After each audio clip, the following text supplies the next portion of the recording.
Assalomu alaykum hurmatli tomoshabinlar. Bugun men juda muhim masalani tushuntirib beraman. 1 avgustdan qariyalar uchun qo'shimcha 1 million 500 ming so'mgacha yordam. Uni kimlar olishi mumkin? Qayerga murojaat qilish kerak? Qaysi hujjatlar so'raladi va eng muhimi, odamlar ko'p adashadigan joylari qaysilar? Bu mavzu faqat pensionerlarning o'ziga emas, ularning farzandlariga, nabiralariga, yaqinlariga ham tegishli. Chunki ko'pincha qariyalar hujjat ortidan yugura olmaydi. Telefon orqali ariza bera olmaydi. Tizimdagi xatoni o'zi ko'ra olmaydi. Shuning uchun bu videoni oxirigacha ko'ring. Hozirning o'zida kanalga obuna bo'lib qo'ying. Videoga like bosing. Chunki bunday amaliy ma'lumotlar ko'pchilikka kerak bo'ladi. Men avvalo bitta narsani aniq qilib aytaman. Har qanday qo'shimcha to'lov, nafaqa, moddiy yordam yoki kompensatsiya hamma pensionerga avtomatik tarzda bir xil beriladi degani emas. Odamlar orasida 1 avgustdan hamma qariya 1 xil bo'y million so'm olarkan degan gap tarqaladi. Ana shu joyda xato boshlanadi. Aslida bunday to'lovlarning shartlari bo'ladi. Yosh bo'yicha, daromad bo'yicha, ijtimoiy holat bo'yicha, nogironlik bo'yicha, yolg'iz yashash bo'yicha ayollar daftari. Yoshlar daftari yoki mahalla ijtimoiy reyestriga kiritilmagani bo'yicha farqli oldin qanday edi? Oldin ko'p hollarda qariyalar yordam olish uchun mahallaga alohida murojaat qilardi. Ariza yozardi. Hokim yordamchisi, mahalla raisi, xotin-qizlar faol yoki ijtimoiy xodim holatni o'rganardi. Ayrim yordamlar faqat bayram oldidan berilardi. Ayrimlar esa dori-darmon, kommunal to'lov, oziq-ovqat, nogironlik vositalari yoki parvarish uchun ajratilardi. Lekin odamlar ko'pincha bu yordam borligini bilmasdi. Bilganlar ham menga baribir bermaydi deb bormasdi. Yoki aksincha shartga tushmasa ham asabiylashib, nega qo'shnim oldi men olmadim deb tushunmovchilikka tushardi. Endi nima o'zgarmoqda? 1 avgustdan keyingi tartibda eng muhim narsa shuki, qariyalarga ajratiladigan yordamlar ko'proq manzilli bo'lishi kerak. Ya'ni pul kimga ko'proq kerak bo'lsa, o'sha odamning holati ko'rib chiqiladi. Bu yerda qariya degan so'zning o'zi yetarli bo'lmasligi mumkin. Masalan, pensioner yolg'iz yashaydimi, farzandlari bormi, uyga qancha pensiya oladi, qo'shimcha daromadi bormi, uy-joy sharoiti qanday, doimiy dori ichadimi, nogironligi bormi, parvarishga muhtojmi, kommunal qarzi bormi? Mana shularning hammasi ahamiyatga ega. Men sizga oddiy tilda tushuntiraman. Agar gap 1 million 500 ming so'mgacha bo'lgan qo'shimcha yordam haqida ketayotgan bo'lsa, bu odatda bir martalik moddiy yordam, ijtimoiy yordam, kompensatsiya yoki maqsadli qo'llab-quvvatlash shaklida bo'lishi mumkin. Garchi degan so'zga e'tibor bering. Bu juda muhim. 2 million so'm deyilgan bo'lsa, hamma aynan 1 million 500 ming so'm oladi degani emas. Kimdir 500 ming olishi mumkin, kimdir 800 ming, kimdir 1 million, kimdir esa holati og'ir bo'lsa 1 milliongacha olishi mumkin. Ayrim hollarda yordam pul bilan emas, oziq-ovqat mahsuloti, dori-darmon, tibbiy buyum, nogironlik aravachasi, eshitish moslamasi yoki boshqa xizmat ko'rinishida ham bo'lishi mumkin. Kimlar birinchi navbatda e'tibor berishi kerak? Birinchisi yolg'iz yashovchi pensionerlar. Masalan, aytdim 2 yoshli ona bir o'zi yashaydi. Farzandlari boshqa viloyatda yoki chet elda doimiy yordam bera olmaydi. Pensiyasi 900 ming yoki 1 million 100 ming so'm atrofida, lekin uyga 300 ming so'm dori-darmonga, 200 ming so'm kommunal to'lovga, oziq-ovqatga alohida xarajat ketadi. Bunday holatda u mahallaga murojaat qilishi kerak. Chunki uning real ehtiyoji bor. Ikkinchisi, nogironligi bor qariyalar. Masalan, 68 yoshli ota ikkinchi guruh nogiron, yurak kasalligi bor, uyga 2-3 marta shifokorga boradi. Pensiyasi bor, lekin dorisi qimmat. Uyda kelini yoki farzandi bilan yashasa ham oilaning umumiy daromadi past bo'lsa, bu holat ham o'rganilishi mumkin. Bu yerda farzandi bor ekan, demak yordam kerak emas degan yondashuv har doim ham to'g'ri emas. Farzandning o'zi ishsiz bo'lishi mumkin, oilada maktab yoshidagi bolalar ko'p bo'lishi mumkin. Kredit yoki ijara xarajati bo'lishi mumkin. Shuning uchun har bir holat alohida ko'riladi. Uchinchisi, taqqizim yoshdan oshgan va parvarishga muhtoj qariyalar. Men ko'p ko'rganman, bu yoshdagi insonlar hujjatni o'zi to'play olmaydi. Bank kartasini ishlata olmaydi. Telefoniga SMS kelsa ham tushunmaydi. Shunday vaziyatda farzandlari yoki yaqin qarindoshlari yordam berishi kerak. Lekin bitta muhim nuqta bor. Pul qariyaning nomiga ajratilsa, uni qariyaning ehtiyoji uchun ishlatish kerak. Ba'zi oilalarda yordam puli tushadi, keyin boshqa xarajatlarga ketib qoladi. Bu noto'g'ri. Agar pul dori uchun ajratilgan bo'lsa, dori olinishi kerak. Agar oziq-ovqat uchun bo'lsa, ro'zg'origa sarflanishi kerak. To'rtinchisi, kam ta'minlangan oilada yashayotgan pensionerlar. Masalan, uyda bitta pensioner buvi, o'g'li vaqtincha ishlamaydi. Kelin bola parvarishida 3 ta nevarasi maktabga boradi. Pensiya butun oilaga asosiy daromad bo'lib qolgan. Bu holatda mahalla oilaning daromadini, xarajatini, yashash sharoitini o'rganadi. Agar rostdan ham ehtiyoj bo'lsa, moddiy yordam olish imkoniyati paydo bo'ladi. Kimlar xavotir olmasligi yoki noto'g'ri umid qilmasligi kerak? Agar pensionerning moddiy ahvoli yaxshi bo'lsa, masalan, pensiyadan tashqari ijara daromadi bor, farzandlari doimiy ta'minlaydi, uyida yetarli sharoit bor, qimmat avtomobil yoki katta daromad manbalari mavjud bo'lsa, u holda bunday manzilli yordam berilmasligi mumkin. Bu kamsitish emas, bu manzillilik. Davlat yoki mahalla yordamini eng muhtoj odamlarga yo'naltirishga harakat qiladi. Birinchi misol, Gulchehra opa 7 ming yoshda, pensiyasi 1 million 200 ming so'm. U yolg'iz yashaydi. Qandli diabeti bor, oyiga o'rtacha 360 ming so'm doriga sarflaydi. Qishda gaz va elektr to'lovi ko'payadi. Uyining tomi ta'mirtalab. U mahallaga ariza bilan murojaat qiladi. Mahalla ijtimoiy xodimi kelib, holatini ko'radi, dorilar ro'yxatini, pensiya miqdorini, yashash sharoitini tekshiradi. Agar hujjatlar to'g'ri bo'lsa va ehtiyoj tasdiqlansa, unga 5 million so'mgacha yordam ajratilishi mumkin. Bu yordam bir martalik bo'lishi mumkin. Shuning uchun Gulchehra opa uni eng zarur joyga, masalan, dori va oziq-ovqatga sarflagani ma'qul. Ikkinchi misol. Sobir ota 66 yoshda pensiya oladi. Lekin 2 nafar o'g'li bor va ikkalasi ham rasmiy ishlaydi. Ota o'g'illarining uyida yashaydi, doimiy daromad va ta'minot bor. Sobir ota ham hamma olayotgan ekan deb ariza beradi.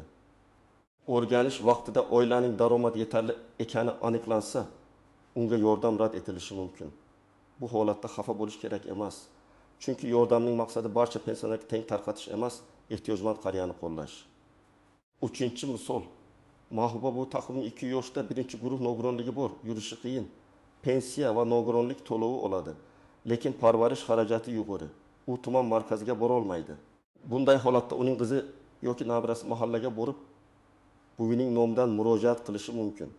Ayrim xizmatlar ijtimoiy xodim orqali uyga kelib ko'rsatiladi. Ya'ni qariya har safar idoraga borishi shart emas. Agar sizning oilangizda shunday odam bo'lsa, o'zi bora olmaydi, demak olmaydi deb o'ylamang. Yaqinlari yordam berishi kerak. 4-misol. Rahmat ota 75 yoshda, pensiyasi yaxshi, lekin bank kartasi ishlamay qolgan. Telefon raqami eski, SMS boshqa odamga ketadi. Unga yordam tayinlangan bo'lsa ham pul tushganini bilmay qolishi mumkin. Shuning uchun men har doim maslahat beraman. Pensionerning bank kartasi, telefon raqami, pasport ma'lumotlari, yashash manzili yangilangan bo'lishi kerak. Ba'zan odam yordam ola olmayotgandek tuyuladi. Aslida muammo hujjat yoki karta ma'lumotida bo'ladi. Endi juda muhim nozik jihatlarni aytaman. Birinchisi, hech kimga pul berib menga yordam chiqarib bering demang. Moddiy yordam, nafaqa yoki kompensatsiya olish uchun pora berish kerak emas. Agar kimdir erkin 1 million so'm olib beraman, menga 200 ming so'm berasiz desa, bu juda xavfli. Siz pulingizdan ayrilishingiz mumkin. Rasmiy murojaat mahalla inson ijtimoiy xizmatlar markazi, pensiya jamg'armasi bo'limi, may.gov, uz yoki Bimbilgot kabi rasmiy aloqa kanallari orqali qilinadi. Har bir hududda tartib biroz farq qilishi mumkin, lekin asosiy qoida bitta. Hujjat rasmiy topshiriladi, qaror rasmiy qabul qilinadi. Ikkinchisi, arizada yolg'on ma'lumot yozmang. Masalan, farzandlari bilan yashab turib, yolg'iz yashayman deb yozish, qo'shimcha daromadni yashirish, nogironlik hujjatini noto'g'ri ko'rsatish keyinchalik muammo keltiradi. Agar yordam noto'g'ri ma'lumot asosida olingani aniqlansa, pulni qaytarish talab qilinishi mumkin yoki keyingi yordamlar rad etilishi mumkin. Men har doim aytaman, halol, aniq, isbotli ma'lumot eng kuchli himoya. Uchinchisi, ro'yxatga turish masalasiga e'tibor bering. Ko'p qariyalar bir joyda yashaydi, lekin propiskasi boshqa tumanda bo'ladi. Masalan, bu Toshkentda qizning uyida yashaydi, lekin doimiy ro'yxati Farg'onada. Qayerga murojaat qilish kerak? Odatda yashash joyi va rasmiy ro'yxat masalasi tekshiriladi. Shuning uchun mahallaga borib, avval mening holatimda ariza qayerda ko'riladi deb aniqlashtirish kerak. Aks holda ariza bir joydan ikkinchi joyga ketib, vaqt cho'ziladi. 4-si, bank kartasi va plastik karta masalasi. Agar yordam pul shaklida berilsa, u ko'pincha bank kartasiga tushadi. Qariyaning kartasi muddati o'tgan bo'lsa, Bloklangan bo'lsa, PIN kodini bilmasa, karta boshqa odam qo'lida bo'lsa, muammo paydo bo'ladi. Men farzandlarga maslahat beraman. Ota-onangizning kartasini tekshiring. Muddati qachon tugashini ko'ring. Bankdagi telefon raqami to'g'rimi? SMS xabar kimga kelyapti? Buni tartibga soling. Lekin karta qariyaning ro'zligisi ishlatilmasligi kerak. 5-inchisi, hamma xabar Telegramdagi surat yoki ovozli xabarga asoslanmasin. İjtimoiy tarmoqlarda Big Avgustdan hamma qariyaga Big 5 million so'm beriladi. Zudlik bilan pasport yuboring degan firibgarlik xabarlari bo'lishi mumkin. Hech qachon pasport nusxasini, karta raqamini, SMS kodini, bank ilovasi, parolini begona odamga yubormang. Agar sizga havola kelib, shu yerga kiring, yordam olasiz desa, juda ehtiyot bo'ling. Rasmiy sayt va rasmiy tashkilotlar orqali tekshiring. 6-inchisi, yordam bir marta berilishi mumkin. Ba'zi odamlar bu har oy 20 million qo'shilar ekan deb o'ylaydi. Agar qarorda yoki tartibda aniq har oylik to'lov deyilmagan bo'lsa, uni har oy deb tushunmang. Ko'pincha bunday yordamlar bir martalik yoki ma'lum muddatli bo'ladi. Pensiyaga doimiy qo'shimcha boshqa tartib bilan belgilanadi. Shuning uchun ariza topshirganda albatta so'rang. Bu bir martalikmi? Har oylikmi? Necha oy davom etadi? Qayta ariza berish mumkinmi? Endi men sizga bosqichma-bosqich yo'l xaritasini beraman. Birinchi qadam, qariyaning holatini aniqlang. U yolg'iz yashaydimi? Nogironligi bormi? Parvarishga muhtojmi? Pensiya miqdori qancha? Doimiy dori xarajati bormi? Kommunal qarzlari bormi? Oilada boshqa daromad bormi? Bu savollarga oldindan javob tayyor bo'lsa, mahallada ham, ijtimoiy xizmatda ham gap aniq bo'ladi. Ikkinchi qadam, hujjatlarni tayyorlang. Odatda pasport yoki ID karta, pensiya guvohnomasi yoki pensiya olishini tasdiqlovchi ma'lumot, nogironlik bo'lsa, TMEK yoki tegishli xulosa, tibbiy ma'lumotnomalar, dori retseptlari, bank karta rekvizitlari, yashash manzili bo'yicha ma'lumot. Agar farzandlari yoki vasiylari murojaat qilsa, qarindoshlikni tasdiqlovchi hujjatlar kerak bo'lishi mumkin. Har bir hududda qo'shimcha hujjat so'ralishi mumkin.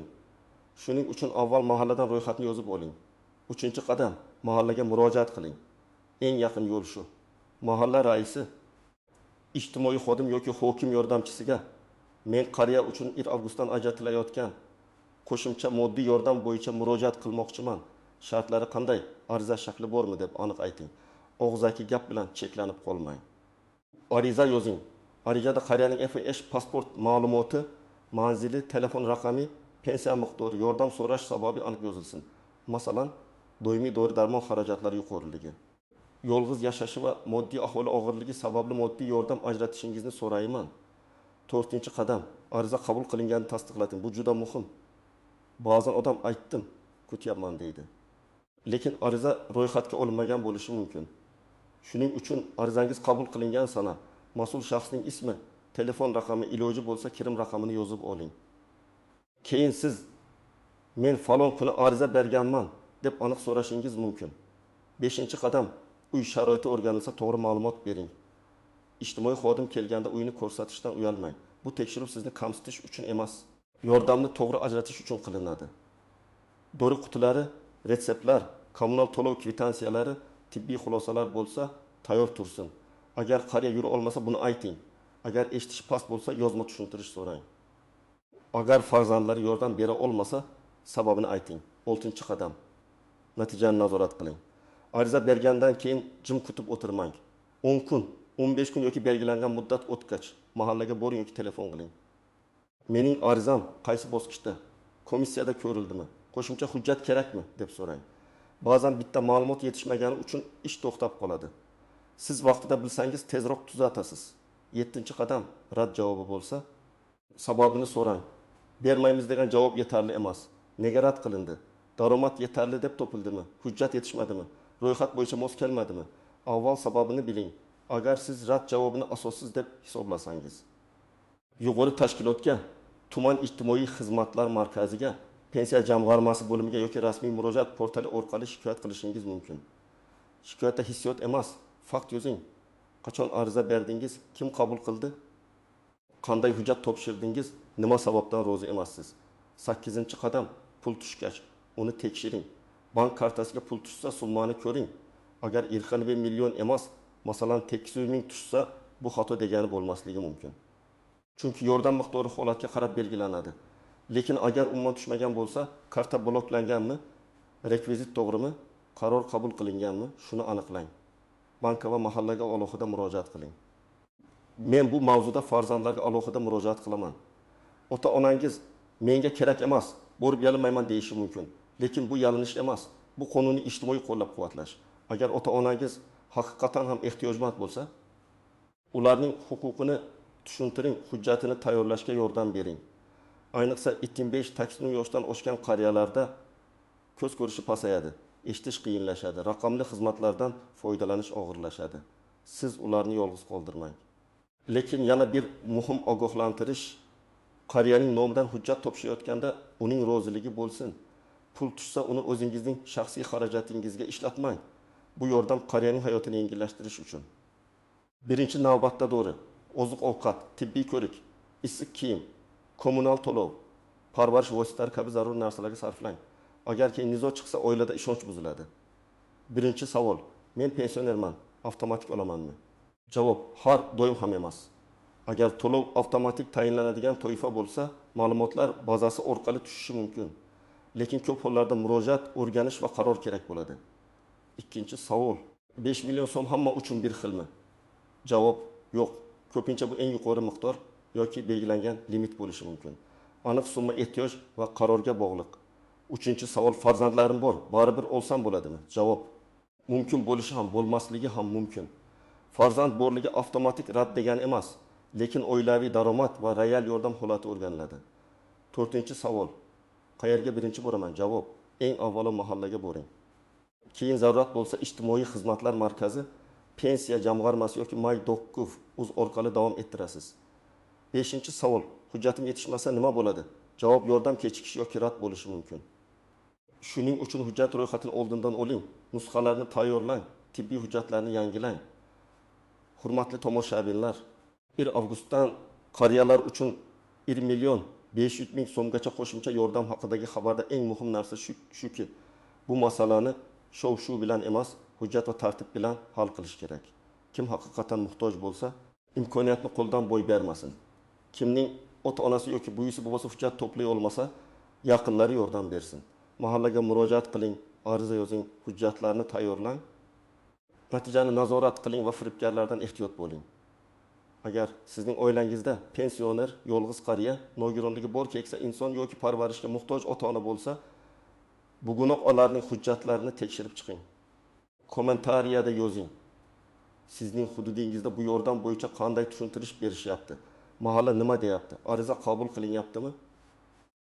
Tajribangiz boshqalarga ham foyda bo'ladi.